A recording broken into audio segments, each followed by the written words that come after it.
Howdy, everybody, and welcome to episode 177 of the SuperSetYourLife.com podcast, your weekly workout motivation to fuel your life inside and beyond the gym. Richard Smith is the UK's leading nutrition expert as seen on TV. He's also a professional natural bodybuilder, managing director of Keto Pro, and host of the Keto Pro Podcast. We met a month ago at 2023 Carnivoreathon, which he co-hosts with Stephen Thomas, the UK Carnivore. Last week, we interviewed him on our other show, Carnivore Coach's Corner, session 17, where he shared his life-changing transformation from being clinically obese, type 2 diabetic, chronically fatigued, and suffering constant migraines through his health and fitness career. So, if you are unfamiliar with who this man is, I invite you to check out session number 17 of Carnivore Coach's Corner, available on all podcast platforms. Today, we are going to take a deeper look into his lifestyle and consider the more important victories, as he will be sharing the positive changes he's experienced concerning mental health, especially anxiety and depression. Proverbs 15:30 states, "Bright eyes cheer up the heart, good news fattens the bones." That's a pretty literal translation. As we all know, the mind and body are deeply connected. This is a man who has mastered control over his body and his mind. Richard Smith, it is absolutely a pleasure. Welcome to the SuperSetYourLife.com podcast, sir. Colt, pleasure to be here as always. Thank you so much for having me back on again. Totally, brother. Big time. For those that haven't heard your story, could you please give us just like a Cliff Note version of how you became a keto carnivore and what that's looked like for you the last 10 years? Yeah, sure. So the short version, I was once clinically obese, type 2 diabetic, suffered with chronic fatigue, depression, anxiety, arthritic pains, skin conditions. Anxiety was crippling. That was probably one of the worst things. Daily debilitating migraines would make me blind. And in my mid to late 20s, I could barely walk up the stairs without stopping or being severely out of breath. And super long story short, I changed the food that I consumed. I reversed my diabetes, lost over 107 pounds, no longer suffered with depression, anxiety, arthritic pains, migraine-free, and pain-free. And I went on from that to become a bodybuilder in men's physique, and became British and European champion at a pro level, which I've retired from now, by the way. I retired last May. And now I've gravitated more into endurance type events like running and cycling. But that's probably a chat for another day. But in a nutshell, that's my journey so far. Absolutely. And you're a GBO champion, right? Yeah, that's right. Yeah. European and British. What was the anxiety that you experienced previous to your current way of eating? Like, what did that look like? Was it OCD? Were you like fidgety? Yeah, so the worst thing for me was never feeling worthy of the company of others, if you like. I can relate to that. It's debilitating. My life was spent living in boxes. So I would leave my house in the morning to go to work. So I would jump into my box, my metal box. I would drive to a big box, my place of work, to which I would walk into a small box, my office, inside the bigger box. And I would spend my day working, and I wouldn't leave my box. I wouldn't go to the canteen with, the fellow work colleagues. Anytime that I left my box, it would be to jump back into my metal box, to drive back home to my box that I lived in. So my life was spent living in boxes. I wouldn't go anywhere outside of my box unless I was with, my wife, if we were going shopping or something, and she needed help with bags and things like that. But it was debilitating to the point where I wouldn't speak to my neighbors in the street. So I would struggle to leave my house. If I opened my front door and if there was a neighbor in the garden, or if there was a car driving past, or I could see somebody in the distance walking up the street, I would literally stand behind the door waiting for that person to leave before I would walk back out into my metal box to drive to whichever the box I was going to. And that is something that is incredibly debilitating, especially when you have children. So I have now an 8-year-old daughter. She is 9 this time next month. And I felt that I didn't want her to see the type of person that I was. I didn't want her to suffer with the same issues. I wanted her to be happy within her life and to be confident. So, I used to try to mask things. I became technically an alcoholic. So when I came home from working in my job as a purchasing manager, I would drink a glass of wine because I had a stressful day, and I thought that I needed it to calm down. One glass led to two glasses is nearly a bottle. So before long, I was drinking a bottle of wine a night. That led into 2 bottles and soon became 3. And obviously, with the price of wine, I wasn't buying any nice wine. So I was buying cheap stuff from the local corner shop, which was 3 bottles for £10, which is cheap, disgusting wine. So not even nice wine to drink. I was either drinking red wine or white wine. It's whatever was on offer. So whatever the offer was on the day. And whatever got the job done. Got it. Whatever got exactly.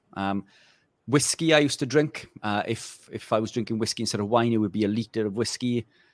So I was technically an alcoholic, going by the amount of units that I was consuming.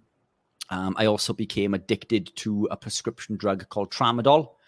My wife had an operation and she had to take tramadol after the operation, but she doesn't like taking medications. So to show her that there was nothing wrong with the medication that the doctor had prescribed, I took one with her the first time, and it made me feel absolutely incredible, made me feel all warm and fuzzy inside. And I noticed that it took away a lot of the anxiety that I was feeling. So when I did have to leave my house to go out into the big bad world, I would take tramadol, and I became addicted to this tramadol, which I used to buy on the black market because it's incredibly addictive. So the NHS in the UK will only issue X amount of tramadol per person for a set period of time. And that's where I was. I was, I was still an upstanding gentleman of society, if you like. I was still a nice person. I went to work. I done my job. I worked hard. But when I came home, I drank wine to alleviate the feeling of depression, anxiety, and I had to take tramadol in order to leave my house, to go places, to take my little girl. My little girl was almost my safety blanket, but she was the driving force behind sort of wanting to overcome most of these things. And that's where I was led down to the lifestyle of becoming low carb and eventually carnivore. But there's a lot more to it than that. But that's the short version. Yeah, I just looked up tramadol because I've actually been unfamiliar with it. I just bought a couple bottles of it too. So thank you very much for the recommendation. I'm just kidding. But it says it is it is addictive and has been associated with addiction, abuse, and misuse. It is approved to treat moderate to moderately severe pain in adults. So it's a painkiller basically that's also addictive. Got it. Yeah. Also, you mentioned the word canteen. You mentioned the word canteen earlier. Just as a language barrier, that's not a word that we're like super familiar with over here. So it's defined as a restaurant provided by an organization such as a military camp, college, factory, or company for its soldiers, students, staff, etc.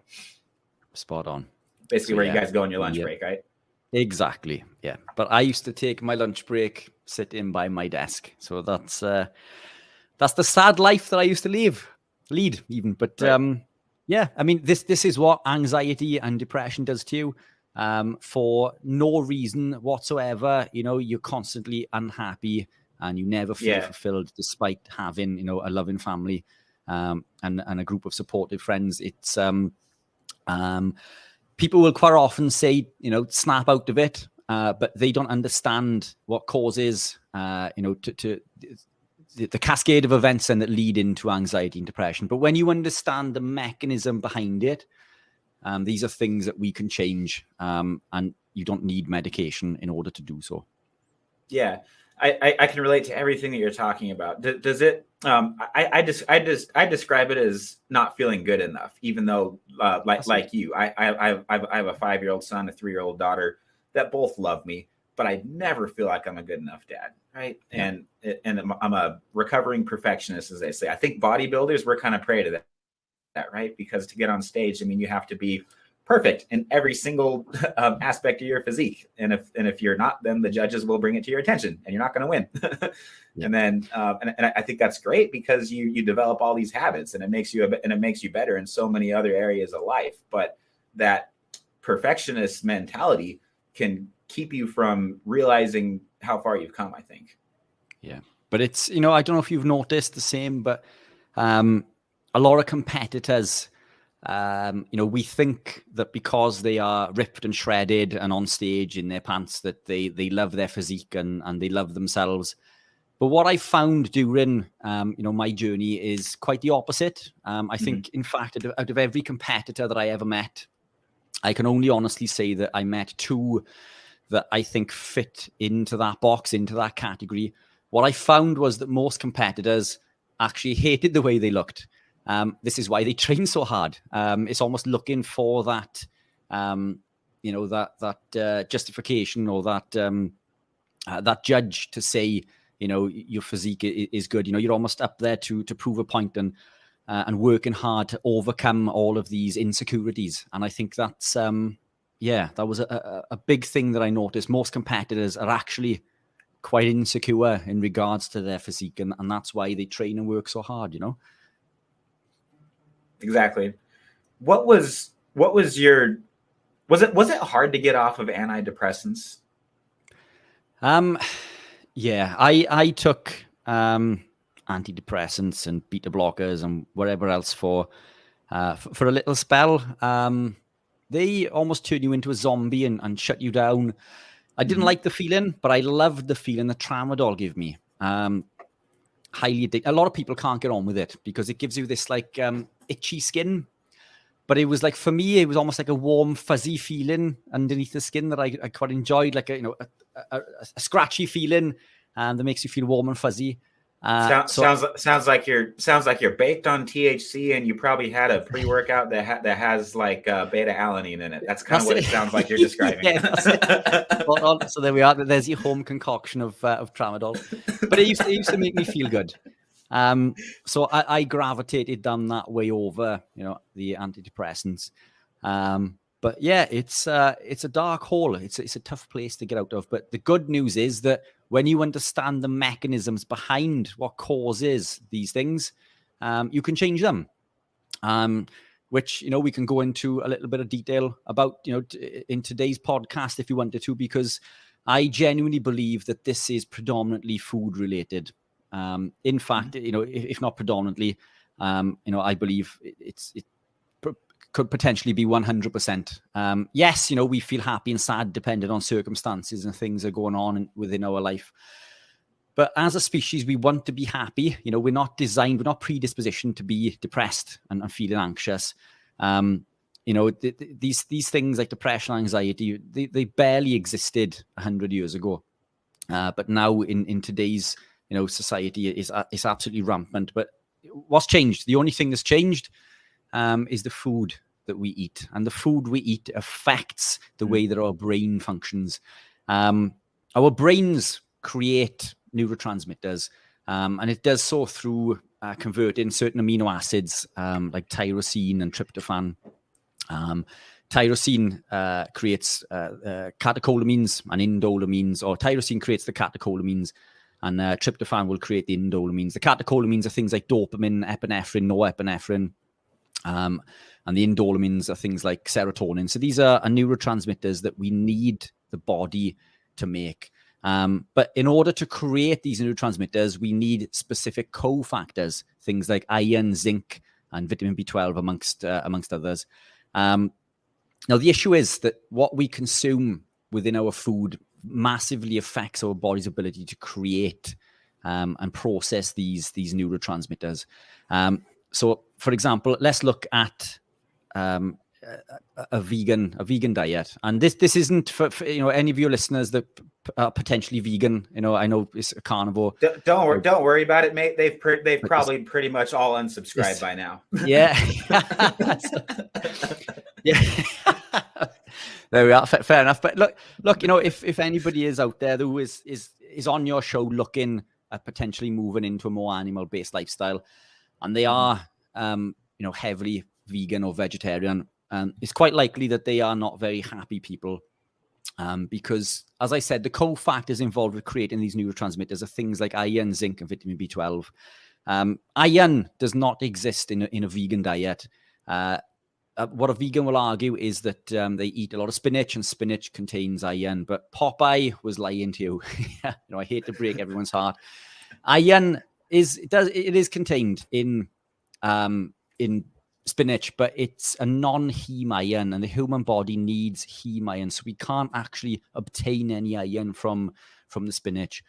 Things like zinc, yes, we can get that from a vegan-based diet, but vitamin B12, cobalamin, we cannot. Vitamin B12, we can only get from animal proteins. So yes, you can supplement with cobalamin. There are various different types of supplements like cyanocobalamin and methylcobalamin, but cyanocobalamin contains a cyanide molecule, which can't be a good thing. So if you are supplementing no, certainly not. If you are supplementing methylcobalamin is the type that you want to go for. But the beauty is, if you were eating animal proteins, you were getting lots and lots of cobalamin from a natural source.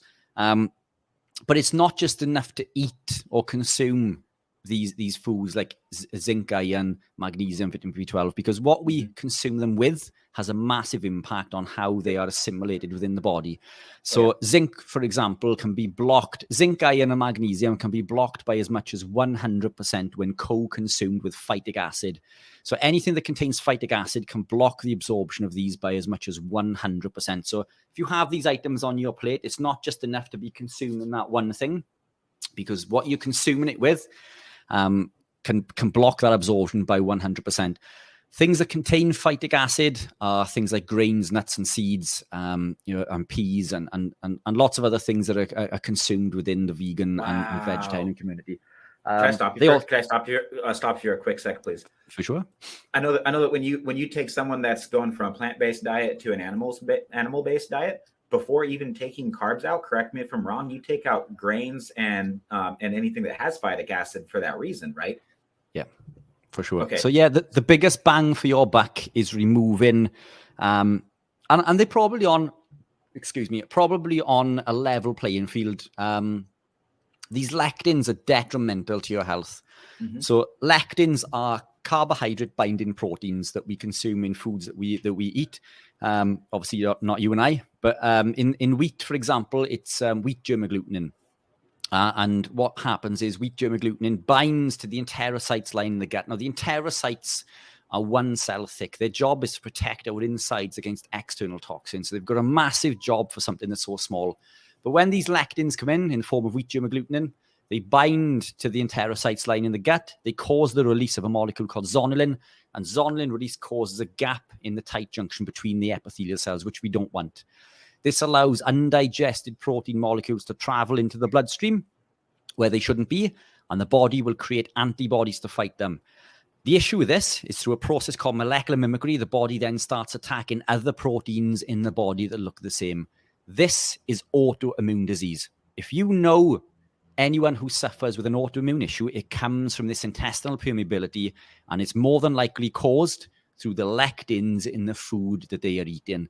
And typically people who suffer with autoimmune issues consume lots of cereals, breads, pastas, rice. All of these contain wheat germ agglutinin. So gluten is a type of lectin, and that's the one that gets all the airtime, but it's not the only lectin. And other plants contain lectins as well in the form of phytohemagglutinin. So this would be things like peas, and in fact all vegetables contain some form of phytohemagglutinin, and it has a similar impact on the gut.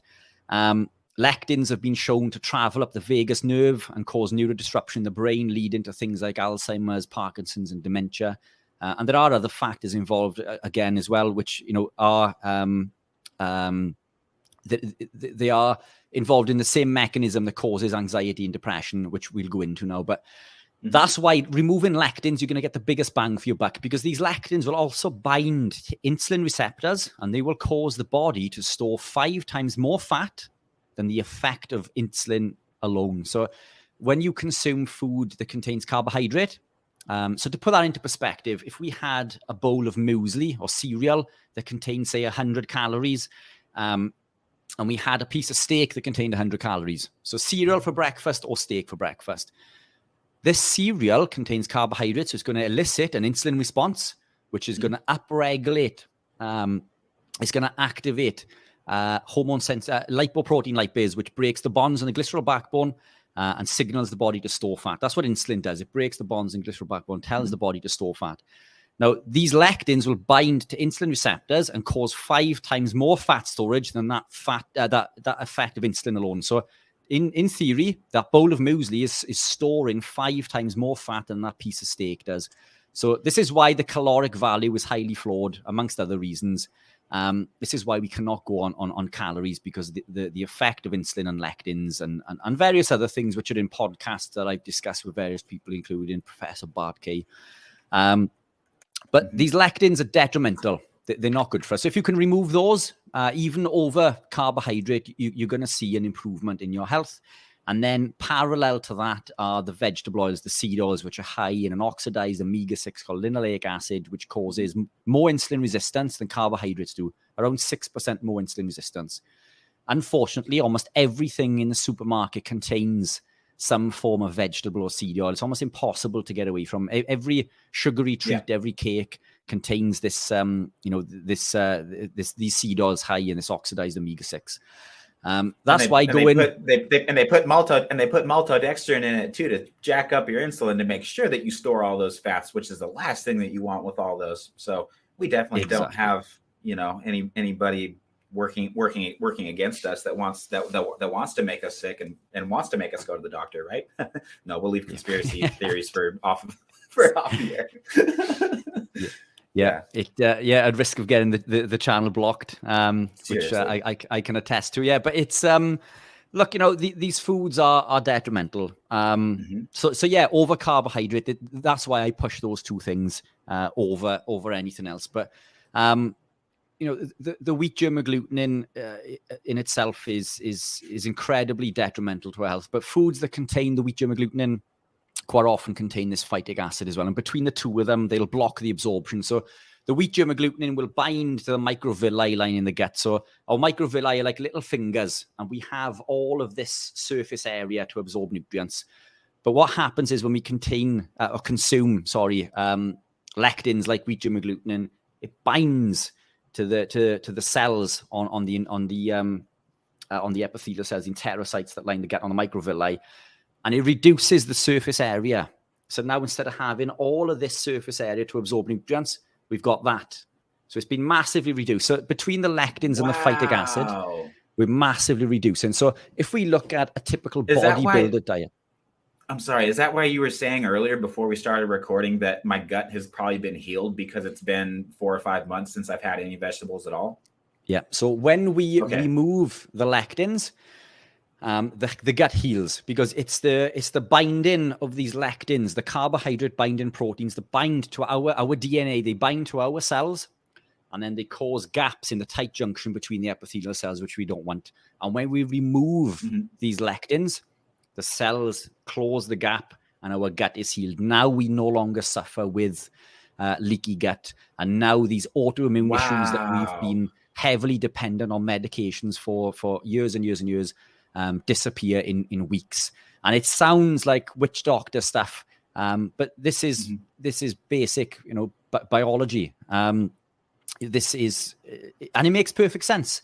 These are the foods we eat have a massive impact on the way that the body functions. If you put the wrong fuel in your car doesn't work as well as it should. It doesn't work as well as it could. So we need to fuel the body right. But unfortunately, grains, nuts and seeds, and certain vegetables, if not all of them, depending on how far down your journey you are, they're not good for us. They're not. It's a massive misconception. We're told that fruits and vegetables are high in all of these nutrients, but they're not. They're a very poor source of nutrients, and what little they do contain are often blocked and negated by the compounds that are contained within these fruits and vegetables. Meat, animal proteins are the most nutrient-dense food on the planet. So if we look at a typical bodybuilder diet, chicken and pasta or chicken and rice. Now, there is a caveat. Sweet potato, yeah, which are high in lectins and phytic acid also. So that chicken, for a start, is typically lean chicken, so it doesn't contain the fat. Now, the amino acids that we can consume within the protein, we need bile in order to elicit that absorption. We need fat to allow us to absorb those amino acids and our fat-soluble vitamins like vitamin A, D, and K. So we need fat. Fat co-ingested with protein increases muscle protein synthesis. So carbohydrate does not increase muscle protein synthesis despite an increase in serum insulin. But co-consumption of fat does elicit a further increase in muscle protein synthesis. So we need fat to absorb amino acids, and we need fat to absorb these fat-soluble vitamins. Yes, you can still absorb the aminos and these vitamins, but it's a lot lower. So that's a big thing that these bodybuilders are doing. One, they're consuming lean protein, and you want fatty protein. And the next thing is the things that they're consuming them with, as you say, potato, bread, pasta, rice, they contain these lectins and phytic acid, which are blocking the absorption of many of the nutrients within that food. So they become fit, strong, and muscular in spite of, not because of. However big that they are, when they are consuming these foods, they would be bigger and stronger if they took out the carbohydrates, they ate fatty cuts of protein, and they co-consumed it with fat and not with these foods that contain these lectins and phytic acid. So the standard bodybuilding diet is absolutely counterintuitive. And I think this is why, you and myself included within the community have seen, such a quick increase in muscle gain, despite not using anabolic supplements, which, again, most of these people and competitors do. And I'm not against that. That's a personal choice. But, we have seen big gains in muscle mass while managing to stay incredibly lean, not having to put our bodies through these detrimental, refeeds and bulking phases. I didn't have a bulking phase. There was no bulking phase. There was no, you don't need to. No, you don't need. People think they're building muscle faster when they have carbs, because carbs are making them retain water. They're making them appear bigger, and maybe it gives you a little more leverage on a big lift or something. But I agree with you 100%. Carbs aren't required to build muscle. I can attest to that personally. Number one question I get asked is, do you need carbs to build muscle? I get asked that all the time. It's freaking annoying. And my response to that is always, no, you need protein and you need fat, and you'll probably build muscle faster without carbs. Not to mention that when you go to cut, you're going to have way less work to do on the back end because you didn't get fat when you bulked. Yeah, spot on. So I 100% totally agree. And I used to gain weight during the so-called bulking phase, but I was always ripped and shredded. Being chunky for me was still ripped with abs. There's a difference between off season. Well, there is no off season. There's just there's building season, and then there's cutting season, competition season. There was no off season. People used to throw that word around. Oh, what are you doing in the off season? Well, there is no off season. I'm training hard, ready for next year's comps. Right. There is no off season. This is unlike any other sport. Yeah, and you work hard all year round. So it is a tough sport. But when people say to you, do you need carbs to build muscle? Just show them your picture and say, I don't eat carbs. What do you That's why they ask. They're like, you're eating carbs, right? I'm like, no, I haven't had carbs in a long time. Probably never will again. Yeah. If what we're saying is true about bodybuilding, that bodybuilders will be better off without carbs, which I believe. Why do you think that we're still in the minority as carnivore bodybuilders? I believe it's the way of the future, especially with natural bodybuilding. Why do you think that so many athletes still use the 5 meals a day, eat as much fiber as you can? The more volume, the more volume, the better. Why is that still so popular? Because that is 99.9% of the community. So if you look at a typical bodybuilder on social media, they are pushing the sugary drinks. They're probably sponsored by some sort of sugar company or some supplement company that uses lots of carbohydrate. That's all they've ever known, and that's what they've achieved. And they've achieved what they've achieved. Fantastic. I take my hat off to anybody that can get into an incredible condition and a condition in which they can compete on stage. For sure. Credit where it's due, and I take my hat off to them for it. But it doesn't mean that it's optimal. So that's all they know. So when people say, well, what have you done? This is what I've done. So that's what they do.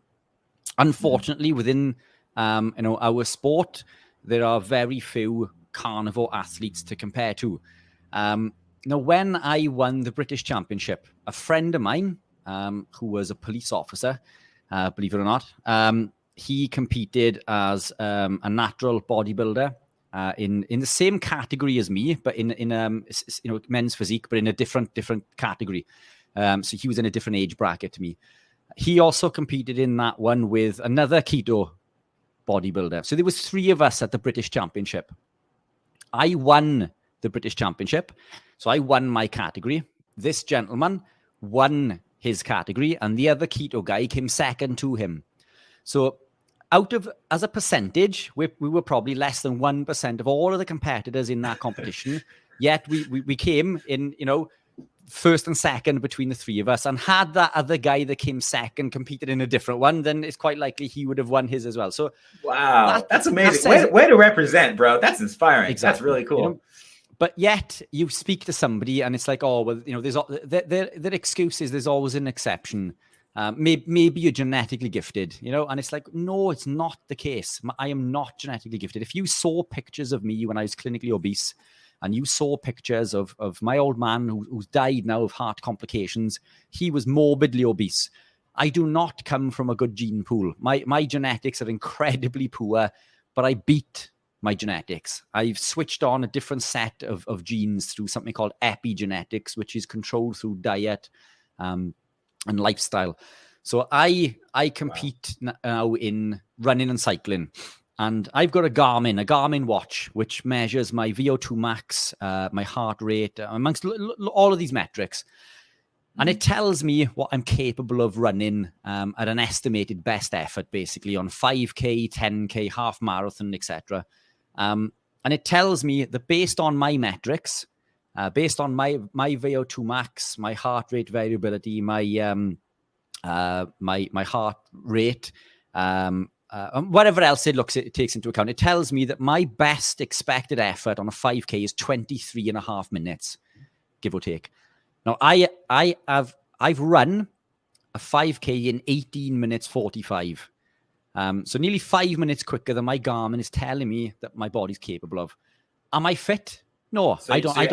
So you're averaging like 6 minutes a mile. That's booking. Yeah.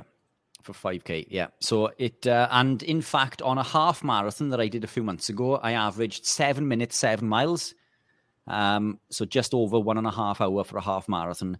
Yet my Garmin tells me that my best expected effort is just under 2 hours. Now I've achieved these numbers. So my Garmin should be saying, well, actually you run these. So these are your best expected efforts. But because it's working on these metrics, it still tells me that these are my best efforts. Now, it's not because I'm fit. It's because I'm carnivore. My body produces ketones. Ketones are a much more efficient fuel source. My body basically gets more bang for the buck. I can do a lot more off the ketones than anybody can do off the carbs, off the glucose. So it's not because I'm fitter than that person. It's because my body is more efficient. And that's what it is with in regards to bodybuilding. I'm not genetically gifted. My body can just go places that a carb athletes cannot go to because we are fueled by ketones, we are fueled by beta hydroxybutyrate, and we are fueled by fat. We are fat burners. So it's easy for us to shred. It's easy for us to build, and we can outperform those stats. So I've gone off on a tangent there a little bit, but it's, when people say about genetics, it's not genetics. It's to do with our lifestyle. And everybody that lives this lifestyle reaps the benefits and sees an improvement in health, well-being, athletic performance.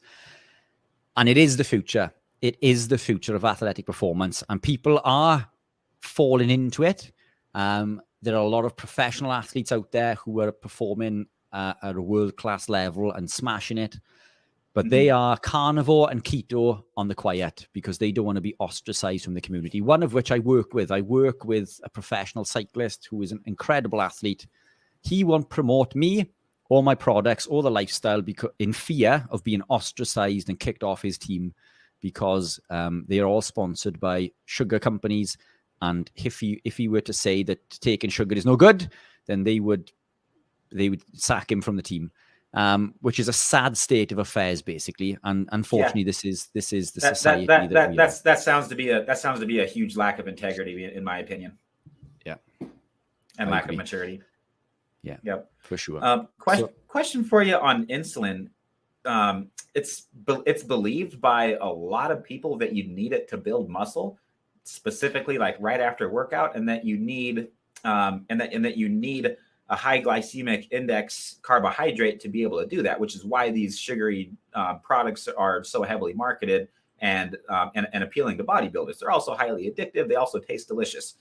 When I ran that by Bart K, he said that the insulin that you get from just eating protein is more than enough to be able to store that as muscle tissue, and that anything else would be overkill. Do you have anything else to add to that?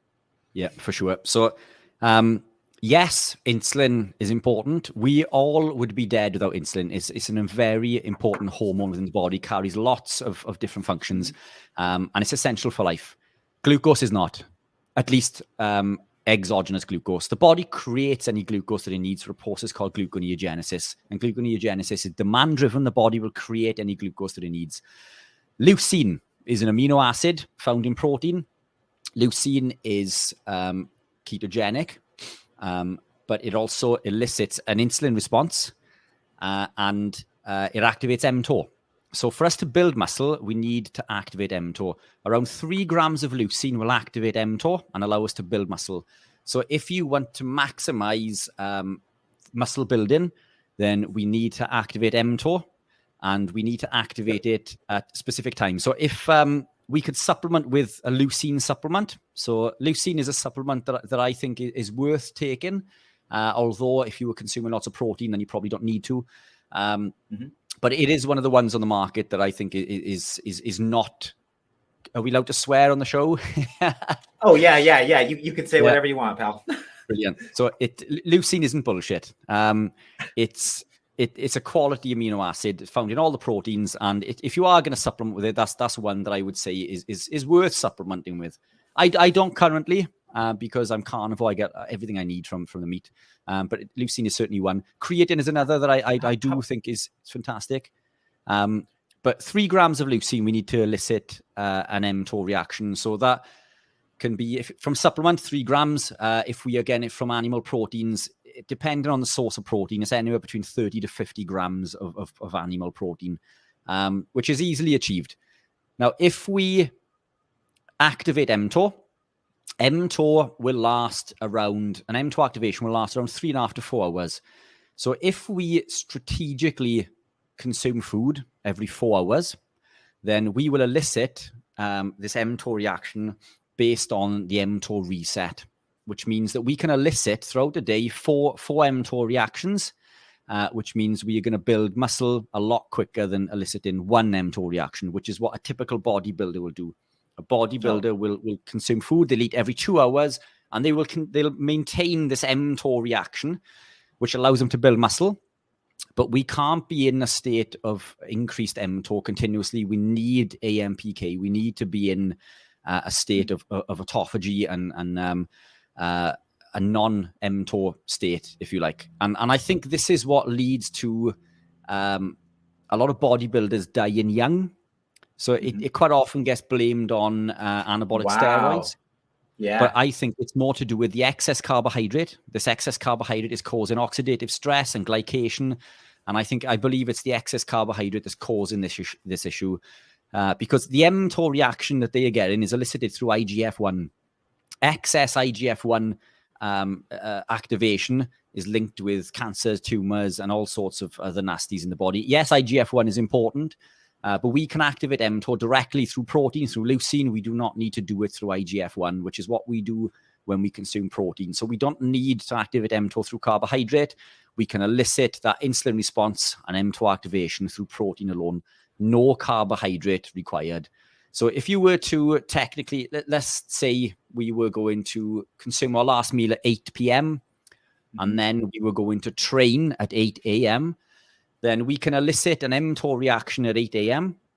And then if we were to wait 4 hours after that before eating, then we would elicit another one. And then if we waited 4 hours, we could elicit another one. And wait 4 hours, we could elicit another one. So technically, we can fast for 16 hours. Granted, the whole 16 isn't in a state of autophagy because we're activating mTOR through training, but we're still in a fasted state to some degree. So we're still going to benefit from the benefit of brown fat activation and lipolysis. But then the 12 hours might give us this activation of autophagy and mitophagy. But we're fasted, and then we've also elicited 4 mTOR reactions, which means that we're going to build muscle a lot quicker than anybody else. So we're benefiting from the increase in testosterone and human growth hormone through the fasted state, and then the mTOR activation through training, because that's what training does, activates mTOR, and through eliciting this mTOR reaction through the leucine in the food that we eat. And that's what that was my protocol when I was bodybuilding.